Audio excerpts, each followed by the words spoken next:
Hello everyone, my name is Rajni Jha. Welcome to PIB Weekly Analysis at Drishti IAS. In today's session, we are going to discuss some of the most important pieces of news from 29th of June to 5th of July from PIB. Let's get started. The first piece of news that we have is from Polity that talks about the launch of FCRA 2.0 portal and e-OCI card. Now what is FCRA? FCRA is Foreign Contribution Regulation Act. This act is about the foreign contribution that has been done in Indian organization. It regulates that. What does that mean? Let's say there is an NGO that received rupees 50 lakh from a foreign organization. Now the government would want to know how much money was received, how it was received, how it was transferred, and where exactly it was used. Why? So that it can make sure that this money is received and used legally and transparently, so that it can ensure that this money is not misused for harming India's security, sovereignty, or public interest. So FCRA, as I told you, is the law that regulates these foreign donations received by individuals or organizations in India to ensure that these are received and used legally and transparently. So an FCRA 2.0 portal was launched by Ministry of Home Affairs to digitize FCRA services. Now we know for a fact that whenever digitization is used in any services for that matter, it ensures accountability, it ensures efficiency, and it ensures that it is more effective, right? Then it enables online applications, renewals, and annual returns, and it uses Aadhaar authentication, e-sign, and API integration for faster processing. So it is more effective and efficient. Next is e-OCI card. So an electronic OCI card, Overseas Citizen of India card, has been launched. What is Overseas Citizen of India card? Now see, let's say there is a person of Indian origin who went to Canada and now has Canadian citizenship. So because India does not allow for dual citizenship, that person is not Indian citizen. But if that person fulfills some eligibility criteria, that person can become a person of Overseas Citizen of India basically, and in that case that person will not have to take multiple visas at different point in his life to visit India. He can visit India freely, he can stay here, he can work here. The only drawback, the only point here is that the person, because he is not a citizen of India, cannot vote in elections, that person cannot contest elections, that person cannot hold certain constitutional or government offices, and that person cannot have Indian passport. So this is Overseas Citizen of India. So there was electronic Overseas Citizen of India card launched. A fully digital Overseas Citizen of India card was launched. This entire application and issuance process is online now. Why is this beneficial? Because see, if there is a child who has this OCI card, earlier, because as the child keeps growing, their facial features keep changing, so they have to go through this entire process again and again, and the entire OCI booklet was supposed to be reissued every time. But now, because this is online, this is fully digitized, after the age of 20, because the facial features are more or less stagnant after 20, so after the age of 20, OCI holders only need to update their passport details in OCI card. They don't need to go through this entire process of renewal. They don't need to go through this entire reissuance of OCI booklet. So this of course reduces paperwork. This simplifies the service itself for OCI card holders. Next we have UPI goes live in Greece. Now we all know about UPI services. UPI services, they are launched in Greece. We already use in India right now. And this was done with a partnership between Eurobank and NPCI International Payment Limited, right? It ensures that users can make instant, secure, and low-cost digital payment using UPI. What is UPI? UPI stands for Unified Payment Interface.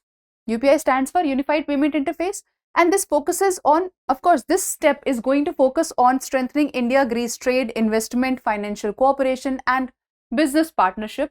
I think all of you can guess this part. This is not very difficult to guess.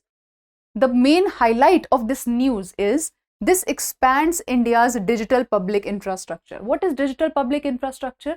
See, like in physical infrastructure where we have roads to ensure that people can commute easily, there is electricity that powers our houses, there is water supply to ensure water supply in our homes. So those are physical infrastructure. Just like that, this is talking about digital infrastructure. What is digital infrastructure? Digital infrastructure largely provides a digital foundation for services like identity or payments or healthcare and education. So this expands India's digital public infrastructure, and that is why it is important for us. It also ensures that cross-border digital payments are promoted and India-Greece economic relations. So this part becomes extremely important for us. Digital public infrastructure, what is it and how is it improving because of UPI going live in Greece? Next is India-Israel Bilateral Investment Agreement. Okay, so this agreement was signed on 8th September 2025, but it came into force on 4th July 2026. Now let's say there is an Indian company that wants to settle, that wants to have a factory in Israel, and there's an Israeli company that wants to invest in India.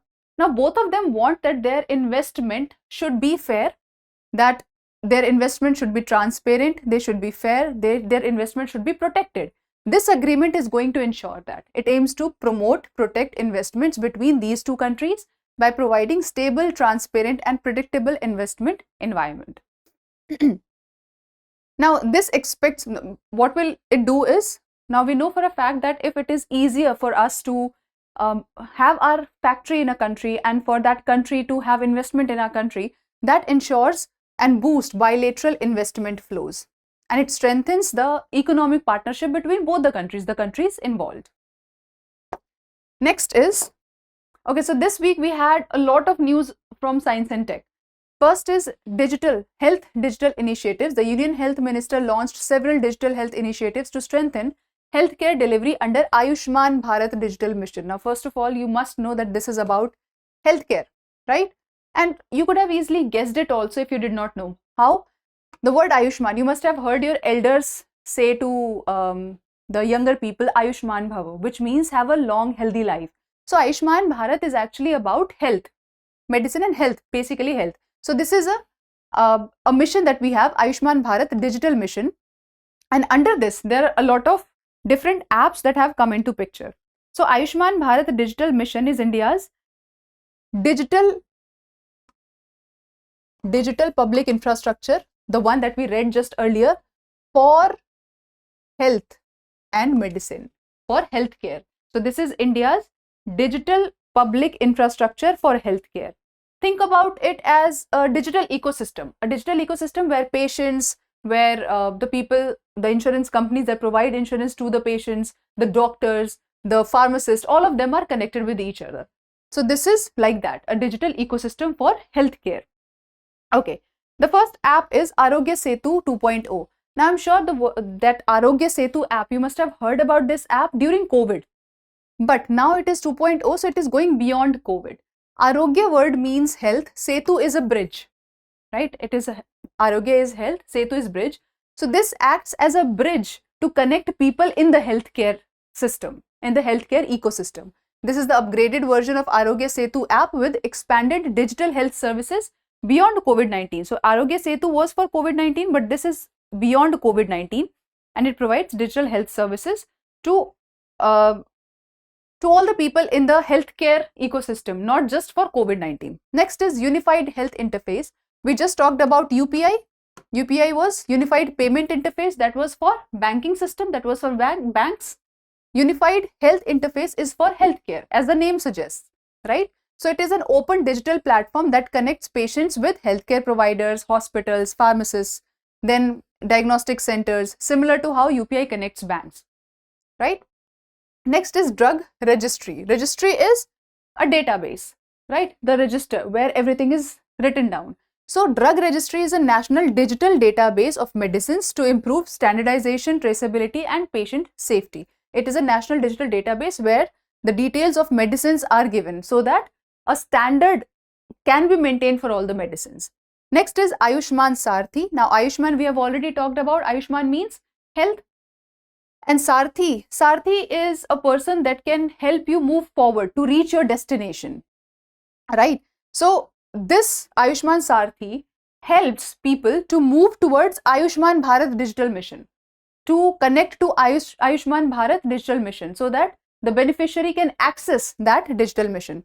So this is a digital platform to improve awareness, enrollment and beneficiary access to Ayushman Bharat health schemes.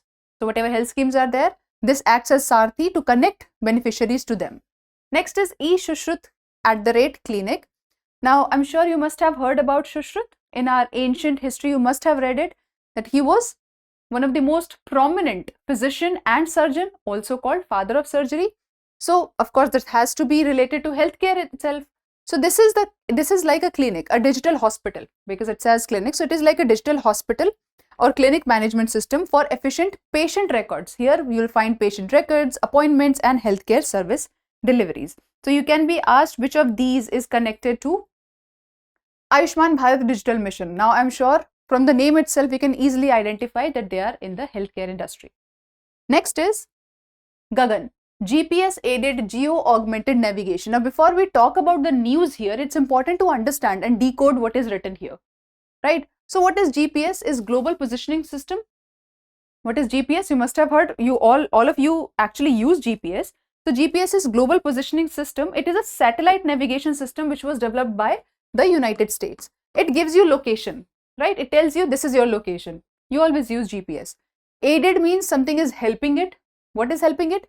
GEO, geostationary Earth orbit. GEO is geostationary Earth orbit. What is that? It is geostationary satellite. And what about geostationary satellite? Geostationary satellite orbit 36,000 above the 36,000 kilometer above the Earth's surface. Then geostationary satellite usually have a speed of the same as that of the rotation of the Earth. So it looks like that this is just stationary. That is why its name is geostationary satellite, right? Its speed is same as that of the rotation of the Earth, because both the speeds are same. So it looks like it is just stagnant. It is just standing at a place. So this is geostationary satellite. Augmented, again, helping, improving, getting more accuracy and navigation. So if you combine all of them, what would you get? You would get a navigation system that improves the accuracy of GPS by using geostationary satellite. What does that mean? See, normally what happens when we use GPS, it tells you about the position of a place. If you just simply type a place, it will give you where exactly that place is.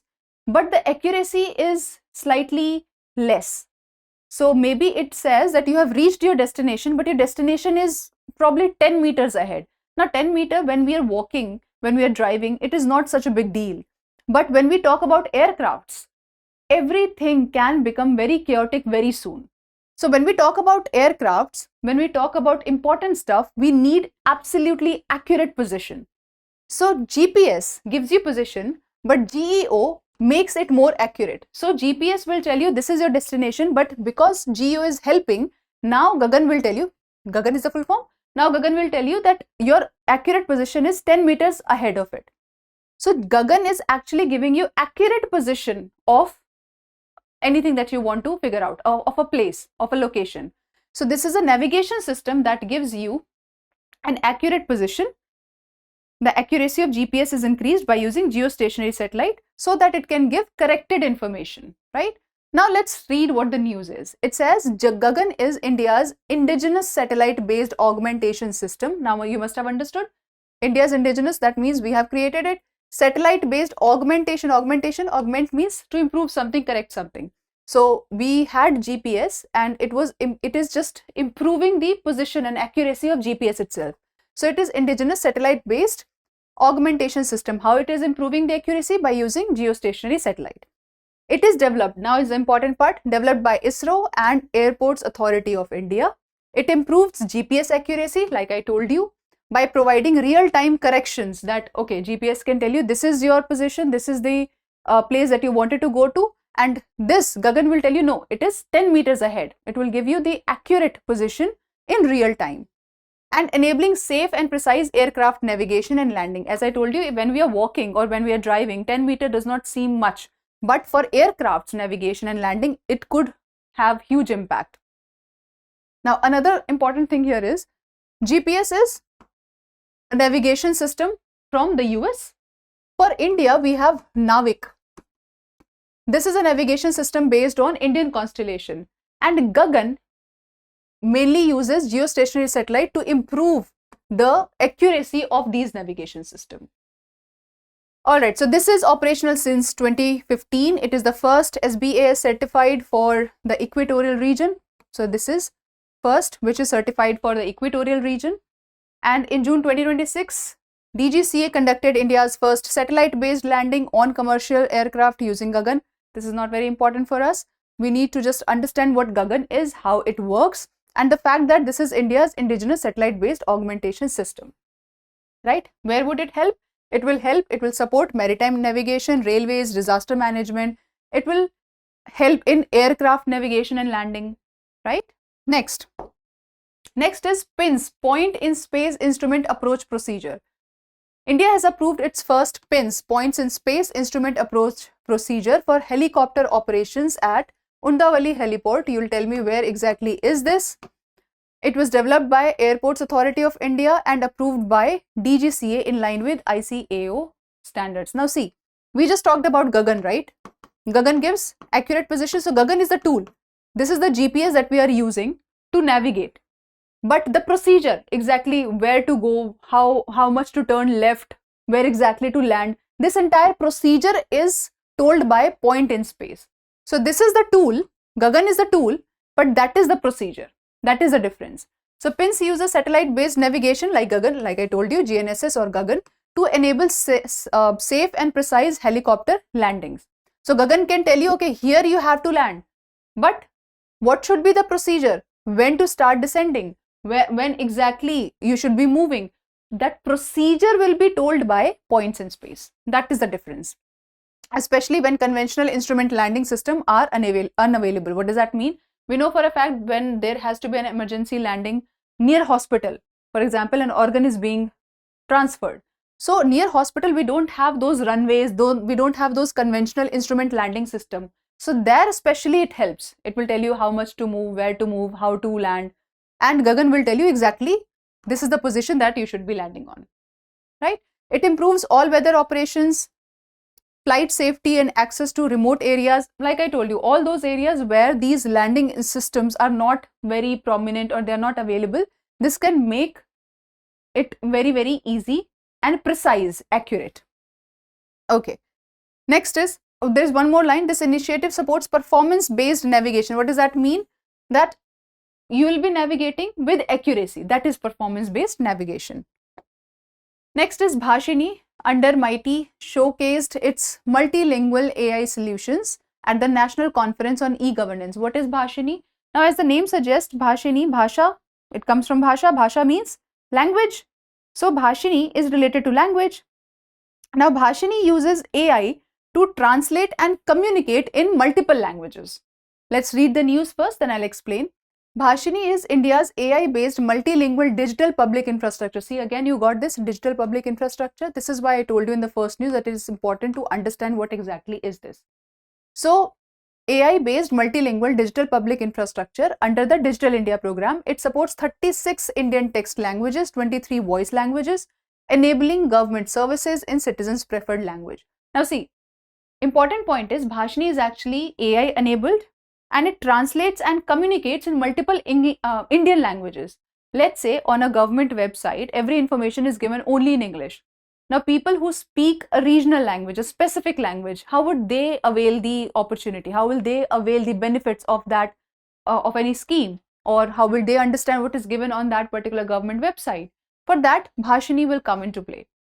That this AI will translate and communicate from English to regional languages. So this launched the Rajasthan Language Model Training Hackathon to develop AI models for regional languages. Which languages? Marwadi, Mewadi and Dhundari. I mean, I hope I'm pronouncing it correctly. So the regional languages in Rajasthan, this has been launched for that. Now, under this, there are several services. For example, there is speech and text translation, as the name suggests. When you speak, let's say I speak English, and after I've spoken a sentence in English, it will translate that into, say, Marwadi language, right? or text translation. I've written something in English and it will translate that into Marwadi language. Then there is Shrut Lekh. Shrut word means heard, something that is heard. Lekh, something that is written. So this is real-time speech to text translation. So let's say I'm speaking English and it is translating in a specific language and writing at the same time. So this is speech to text translation. Next is Bhasha Dan. Bhasha is language. Dan is donation. This is a crowd-sourced language data platform. What does that mean? So rather than hiring experts of a particular language, what they're doing is they're crowdsourcing it. You must have heard of crowdfunding. What happens in crowdfunding?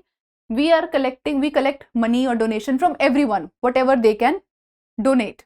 Something like that is happening here as well. So it is crowdsourced language data platform. That means that everybody can simply record their translation, they can record the pronunciation, and they can post that on this platform. So simple, people can record themselves and post them on this platform. They can record themselves speaking Marwadi, they can record themselves translating from Hindi to Marwadi, right? They can verify translations, they can contribute new words and phrases here. So everybody is coming together and they are simply translating or pronouncing and then posting that on this model. Next is Suno Sutra. Suno is hearing, Sutra is connection, you can understand. So what is it doing is, this is India's first handheld multilingual edge AI device. What is it doing? So for example, you have a phone in your hand, right? Suno is listen, Sutra is thread or connecting link. So this acts as a connecting link. A person can have this in his hand, and whenever he is speaking, this Suno Sutra will be translating whatever is said in the specific language or in the required language. This is the handheld. Handheld means something you can hold in your hand. Multilingual edge AI device. Next is Drugs Rules Amendment for Cell and Gene Therapy. So Center amended Drug Rules 1945 to bring stem cells derived products, gene therapies and xenografts under the centrally licensed approving authority framework. Now let's understand these first, what these are. What is stem cell therapy, if anybody knows? Stem cell therapy is when the living cells are used for either replacing or making the unhealthy cells better, right? In stem cells, what do we do? This treatment uses living cells to repair and replace the old or damaged tissue. That is stem cell therapy. So let's say a patient has damaged bone marrow, the doctors will start using stem cells so that his body can start making healthy bone marrows. What is gene therapy? I'm sure you already know. Gene therapy means genes are body's instruction manual. So let's say somebody is born with a specific genetic disease, and that could be because the gene is not functioning properly or there's a gene missing, right? So in that case, what happens in gene therapies, that missing gene or that unhealthy gene is either replaced or repaired, or if it is missing, then it is added. That is gene therapy. What is xenograft? Xeno means foreign, something that is not of the same species. So in xenograft, what we do is we use cells, organs from a different species. For example, scientists may use a pig heart valve in human patient. So you know that human heart has valves. They can use pig heart valve because it is similar in function, biologically compatible in some cases, not all, but it is biologically compatible in some cases. So now what they have done is, because these are such useful therapies, these are such useful methods, they have brought it under CLAA framework to ensure efficiency, and here also transparency and standardization. A proper standard should be maintained and they should be used. This amendment provides uniform central and state regulatory oversight, ensuring standards, patient safety and regulatory consistency. The next piece of news that we have is Academic Bank of Credits and APAAR. Now, all those of you who are taking admissions now must have heard of this, because now the universities have started asking for these numbers, ABC number or APAAR number. What are these? Now, as the name suggests, this is Bank of Credits, but it is academic Bank of Credit. What does that mean? So when you study, let's say you're doing graduation, in the first year you'll have certain subjects. Once you're done with those subjects, you have cleared the exam, the semester exam and the yearly exam, you get some credit. Every subject has some credit. So for example, one subject has 4 credits or 14 credits. It's something like that. You'll see in your report cards also. the ones that are happening now. So whenever you complete something, you study something, you are given credits, and that credit is stored in academic bank of credits. This is UGC managed digital platform that stores, transfers and redeems students' academic credits, supporting multiple entry, exit and lifelong understanding under NEP 2020. Let's understand what exactly it means. So let's say you are a student who has done only first year and you got 13 credits, right? But then you had to leave your the course itself, the graduation course. You could not graduate. So you only did first year. Now after 2 years you want to continue. But right now what was happening is after 2 years you'll have to take admission in the first year again, right? But under ABC, what can happen, it is not a guaranteed right as of now because universities are still adopting it.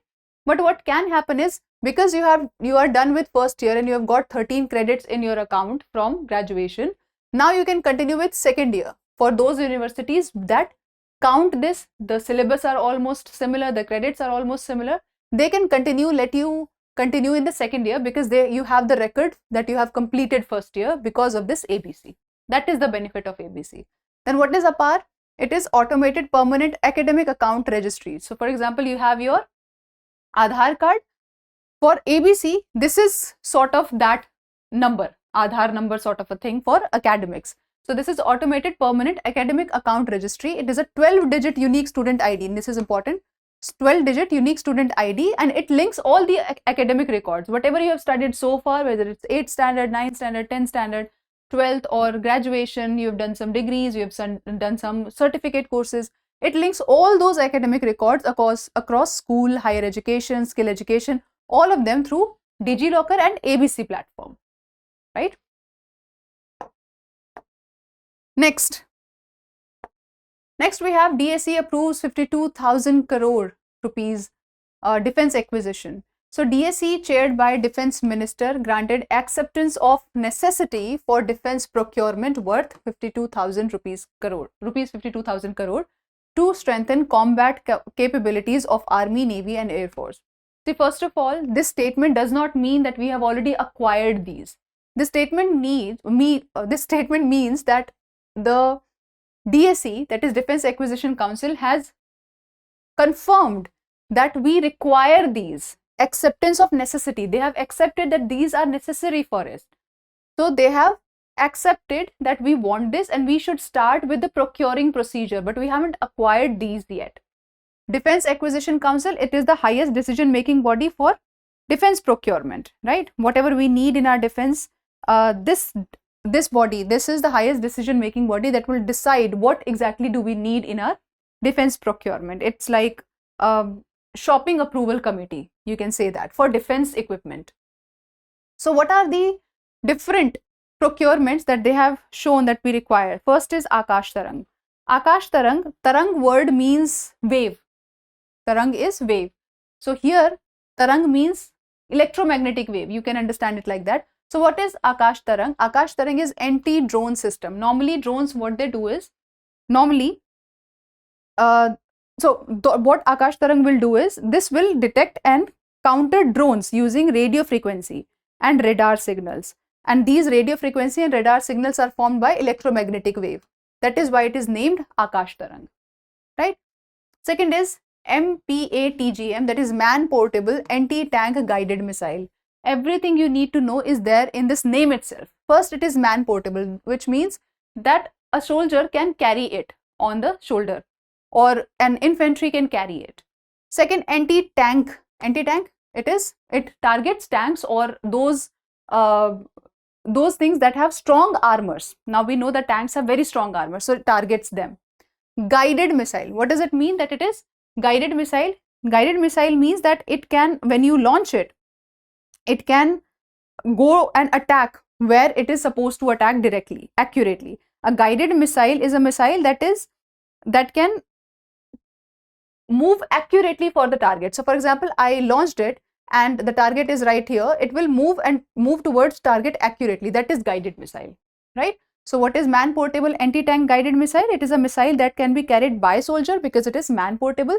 Anti-tank because it attacks or destroys tanks and can guide itself accurately to the target.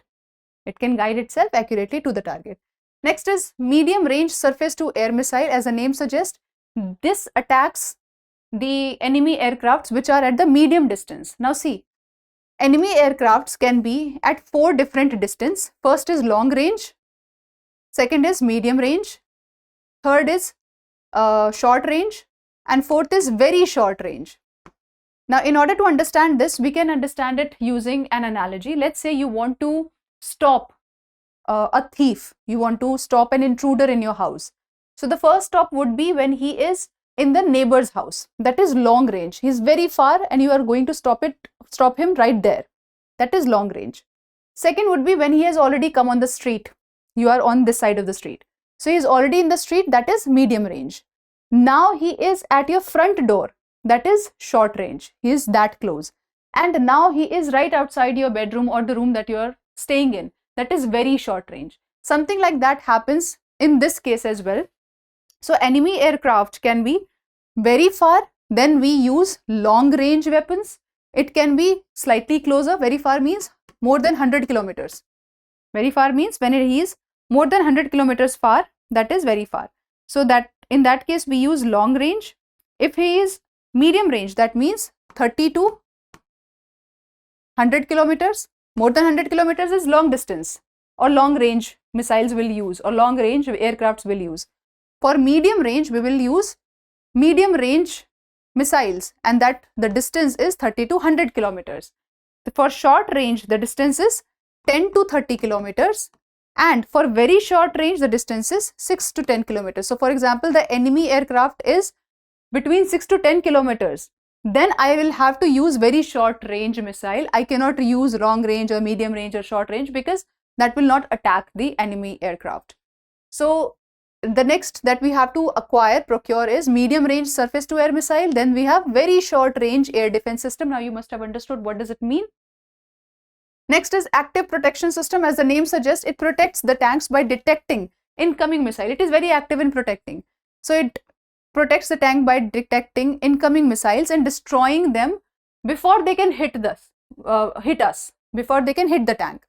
So this is active protection.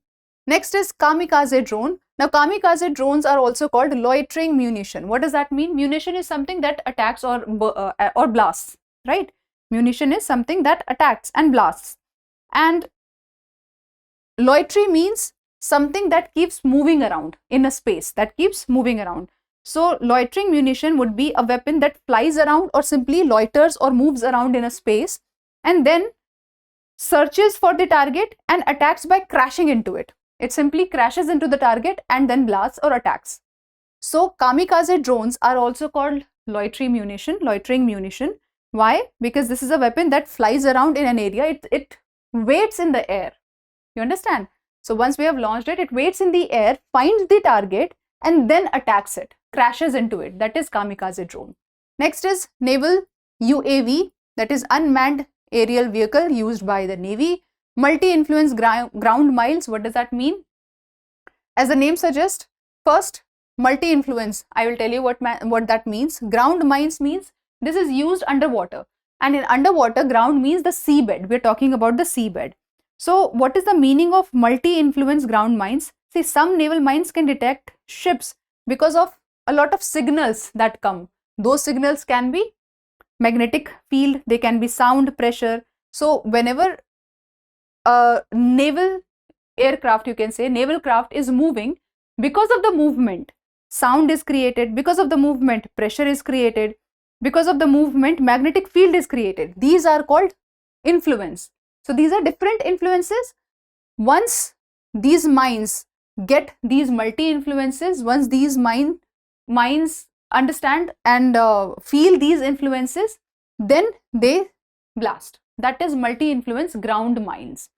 So some smart naval mines, they can detect ship by multiple signatures. Like I told you, there is magnetic field, there can be sound, there can be pressure, and because of them, we know for a fact that because it can detect so many influences, it is not easy for that to move ahead. These mines will blast because it is sensitive to different kinds of influences. Now think of it like this. A ship is passing overhead and there are different kind of clues or influences coming up because of that ship passing, the naval craft that is passing. Because of that, multi-influence is created in the form of magnetic field, in the form of sound, in the pressure, and once these mines detect them, they blast. That's how they attack. Got it? Next is HAPS, that is high altitude pseudo satellites. Now these are, as the name suggests, they are at a very high altitude, that is they are in the stratosphere. They are at a high altitude, they are in the stratosphere, and they are called pseudo satellites because they are not actual satellites. These are solar powered drones. And drones, what they do is they would simply look at the area and then come back, right? But they stay in stratosphere. That is why these act like pseudo satellites. These act like satellites. Satellites usually stay at a place. They don't come back just like that. So these acts like satellites, but they are just drones, solar powered drones. So we are calling them pseudo satellites. So these are high altitude pseudo satellites, meaning they are in stratosphere and they are drones that act like pseudo satellites. They act like satellites. They stay in one place for days or even weeks, and they act like mini satellite.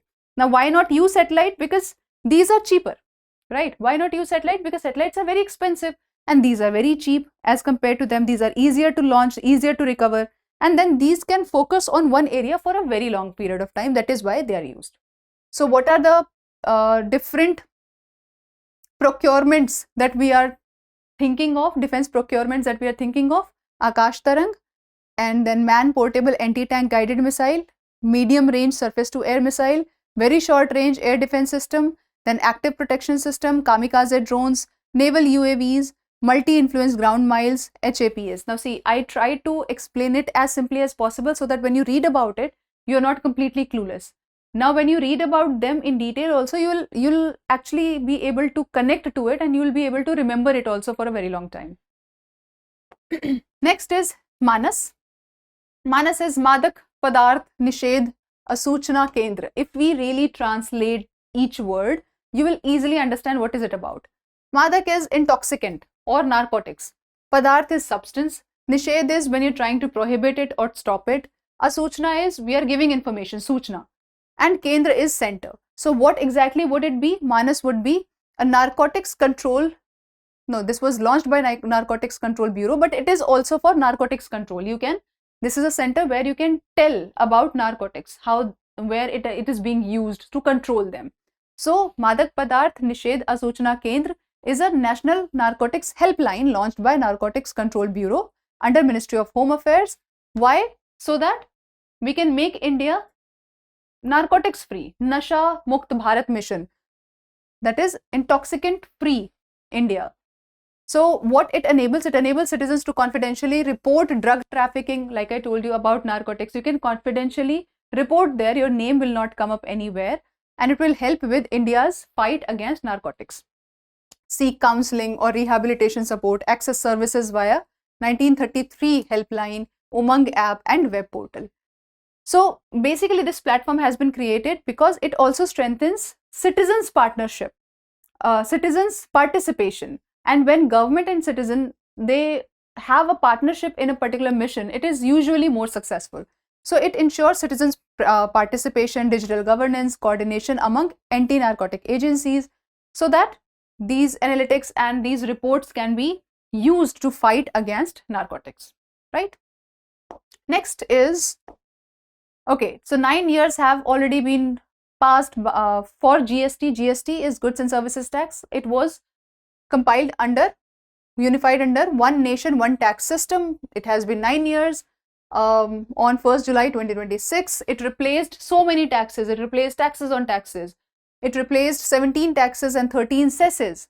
And this is the data that has been given, that the taxpayer base is increased from 66 lakh in 2017 to 1.65 crore in May 2026. Not very important for us. But what important is, now the economy is formalizing. Right, because the taxpayer have increased, that means we are entering into formalization, our formalization era. Okay, next is, what exactly is GST 2.0? See, earlier we had GST, and for that you need to understand few basic things. GST is a destination based consumption tax. What does that mean? Everything you need to know about GST is in this definition. GST is a destination-based consumption tax. First of all, consumption tax means it is always levied on the products that we consume, products and services that we use for consumption. It is levied on them, not on production. It is levied on the consumption of the products or services. Second, it is destination based. What does that mean? Let's say a refrigerator is manufactured in Tamil Nadu, but it is sold in Delhi. So the state GST part will go to Delhi because the destination was in Delhi. It was sold in Delhi. So it is destination based tax. It was under 101st Constitutional Amendment Act. You can remember that up till 100 was fine, but the moment you reached one more than that, you had to start giving GST. So it was started under 101st Constitutional Amendment Act. It subsumed so many major indirect taxes of center and state like excise duties, service tax, VAT entry tax, etc. Right? Now the point here is, what is GST 2.0?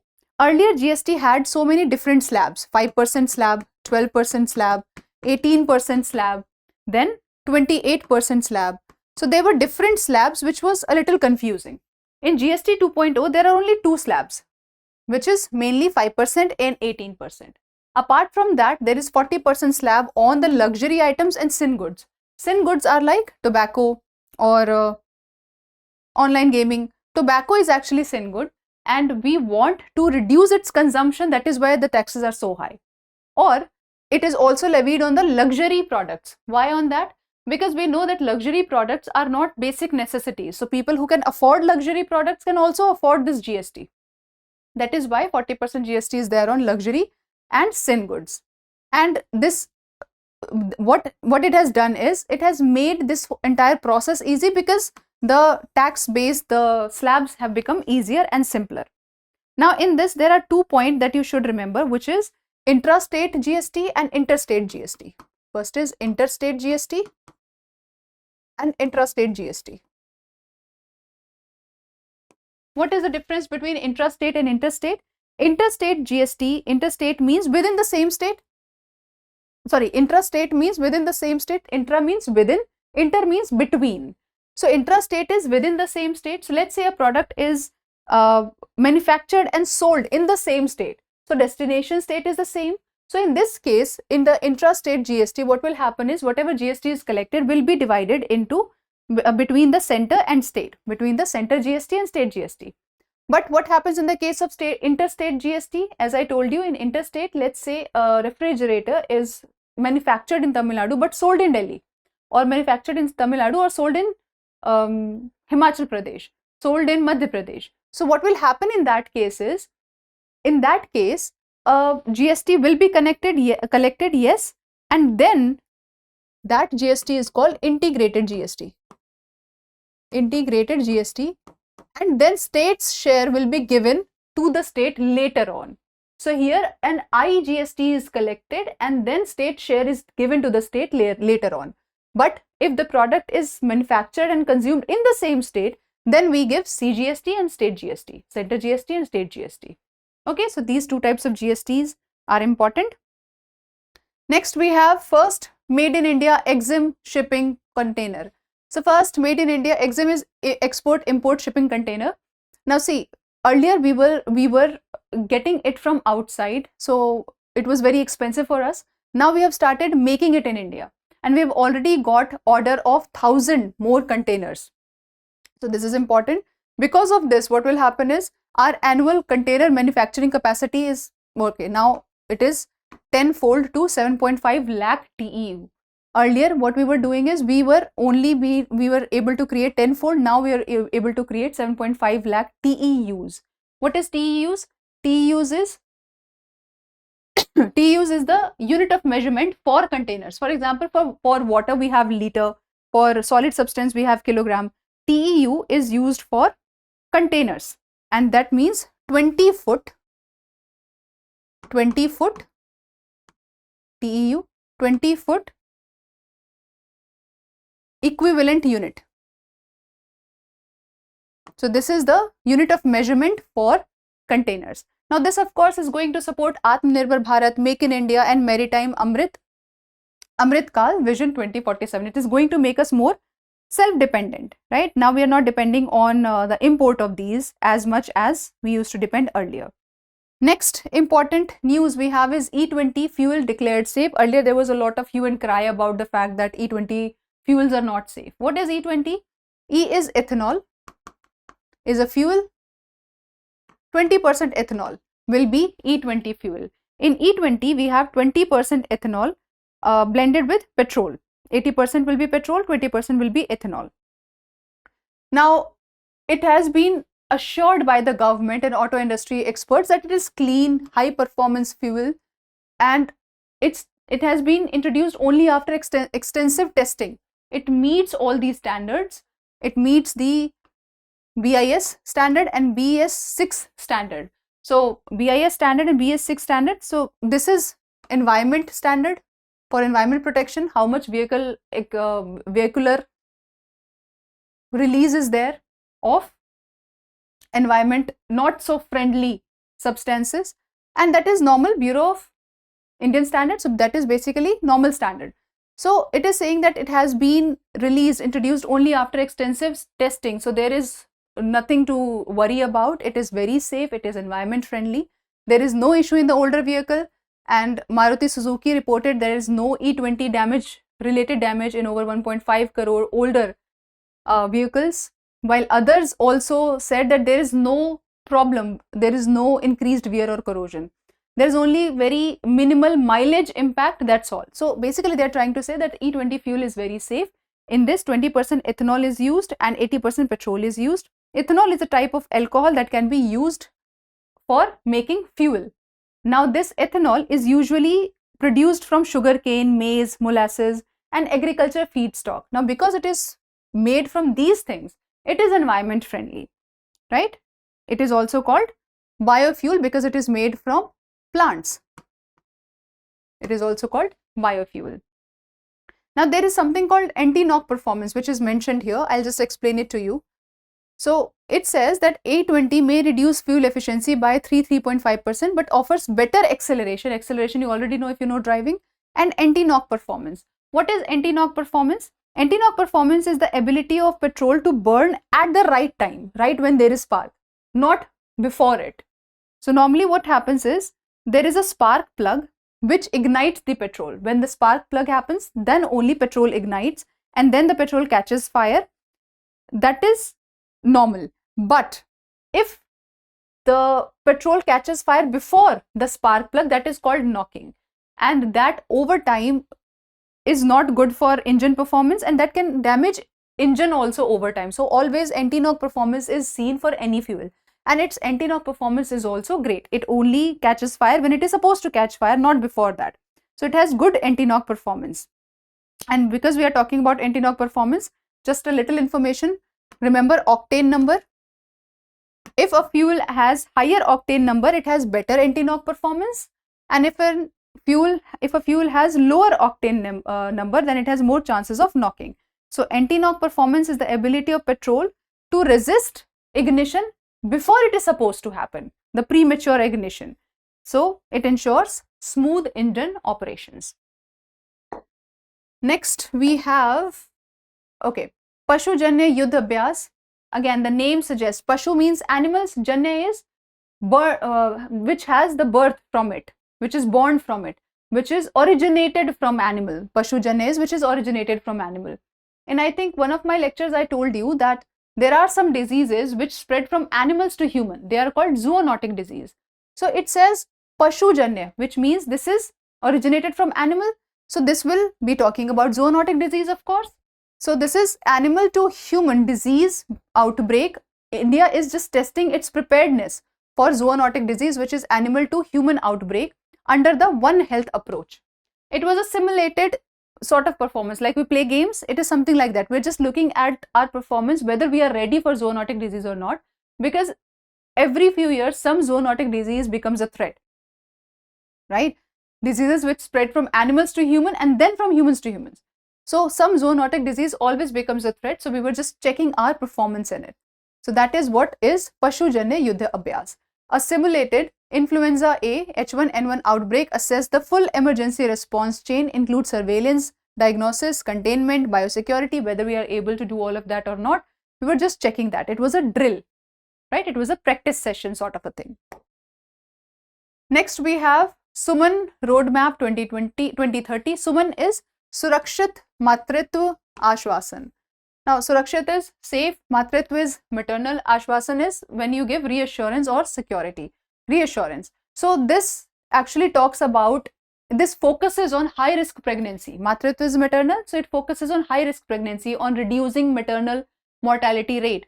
Women end up losing their life while giving birth and a few days after giving birth. So it actually focuses on high risk pregnancy management, improved antenatal delivery and postnatal care, basically when the woman is pregnant and after delivery care. It focuses on that. It targets intervention in 130 districts across 13 high focus states. So you must remember, whenever I talk about Suman or anybody talks about Suman Roadmap 2030, it basically talks about the motherhood, safe maternal assurance, right? So it aims to reduce maternal mortality rate below 70 per 1 lakh live births, lower neonatal and infant mortality, and achieve zero preventable maternal and newborn deaths by 2030. So basically, if there is a death that can be avoided by providing better facility, they should be avoided at all cost. It talks about improving or improving mother's health and the child's, the newborn's health. It talks about reducing maternal mortality rate. Okay, what is maternal mortality rate? It basically tells how many mothers die during pregnancy, childbirth, or within 42 days of giving birth. That is maternal mortality rate, or at the end of the pregnancy, for every 1 lakh live births. Next we have VBG Ramji Act. This is Viksit Bharat Guarantee for Rozgar and Ajivika Mission Grameen. It was implemented on 30th June, came into force on 1st of July.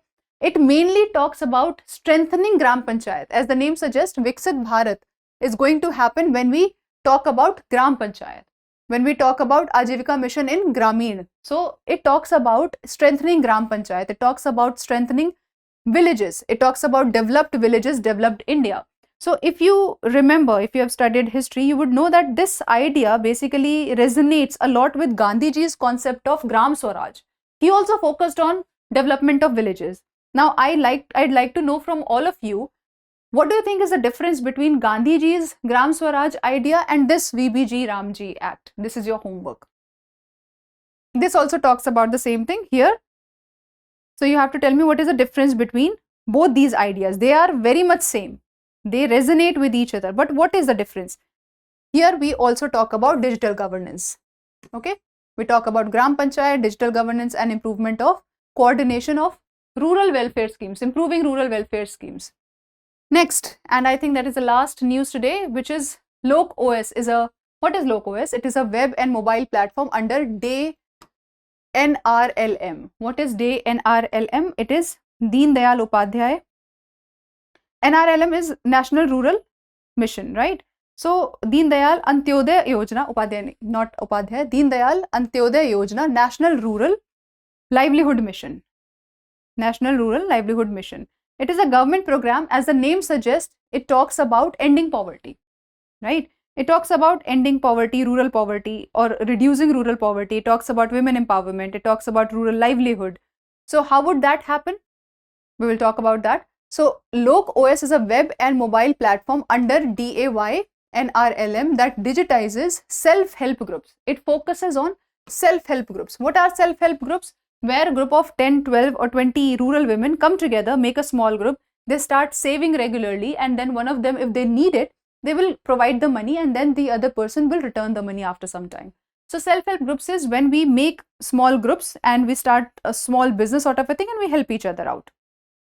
So Lok OS is a digital platform. It is both website and mobile app, helps manage these self-help groups electronically. As I tell you in every class, whenever we add a digital idea, digital angle to anything, it becomes more efficient. That's what happened here as well. So it enables digital records, real-time tracking of savings, loans, repayments, and livelihoods, and it is able to manage approximately 2 lakh crore in annual SHG financial transactions. Now see, if we start keeping track of a lot of money, we may not be able to do that on a national level. But this alone, because it is a digital platform, it can keep a track of rupees 2 lakh crore. This platform covers 34 states and UTs, 94.16 lakh SHGs, that is self-help groups, and 10 crore members supporting financial inclusions. This also empowers She Leaps. She Leaps is a digital platform. It was launched on 29th June 2026. As the name suggests, leap means to jump, right? And she, of course, it would be related to women. So this is for rural women and to create and manage enterprises. At the same time, it also supports Lakhpati Didi initiative, which is for, again, women empowerment. Lakhpati Didi initiative, it helps rural women earn at least 1 lakh annually through sustainable livelihood activities. So I hope everything that I've explained so far is clear to you. In the last session, you were saying that you want to make it more inclusive, you want to include more pieces of news, everything that's important. So I have kept everything that's important in today's session. And now I'll give you 3 questions. And this is a part that I want you to work on. I expect all of you to answer all the 3 questions. As you can see that I brought more pieces of news because you asked me to. So I expect you guys to answer all of them. Let's get started with the first question. The first question says, with reference to Academic Bank of Credits and APAAR, consider the following statements. First, the Academic Bank of Credits is a digital platform managed by the UGC for storing and transferring students' academic credits. Second, APAAR provides every student with a unique digital academic identity linked to their academic records. And third, both ABC and APAAR are part of implementation of the National Education Policy 2020. You have to tell me which of these is correct. Your options are A, 1 only, B, 2 and 3, C, 1 and 3, or D, 1, 2 and 3. The next question is, here you have to find out how many of them are correctly matched. So, Unified Health Interface connects patients with healthcare providers through an open digital platform. Is this correctly matched or not? Like that, you have to find out how many of them are correctly matched. First is Unified Health Interface. It says connects patients with healthcare providers through an open digital platform. Next is Lok OS, which says digital platform for managing self-help groups under DAY NRLM. Third, Manas, which says satellite-based navigation system for civil aviation. And fourth, BHASHINI, which is AI-based multilingual digital public infrastructure. You have to tell me how many of these pairs is or are correctly matched. Options are only 1, only 2, only 3, and all 4. And the last question of the day is, consider the following statements regarding the Ayushman Bharat Digital Mission. First, it aims to create a digital health ecosystem in India. Second, the Unified Health Interface connects patients with doctors, hospitals, and other healthcare providers on a common digital platform. And third, Aarogya Setu 2.0 is meant only for COVID-19 contact tracing. You have to find out which of these is correct. Option A, 1 and 2, B, 2 and 3, C, 1 and 3, or D, 1, 2 and 3. So that's it for today's session. I really hope you enjoyed the lecture. Until next time, take care. For more informative content, like, share and subscribe, and do not forget to press the bell icon to get the notifications.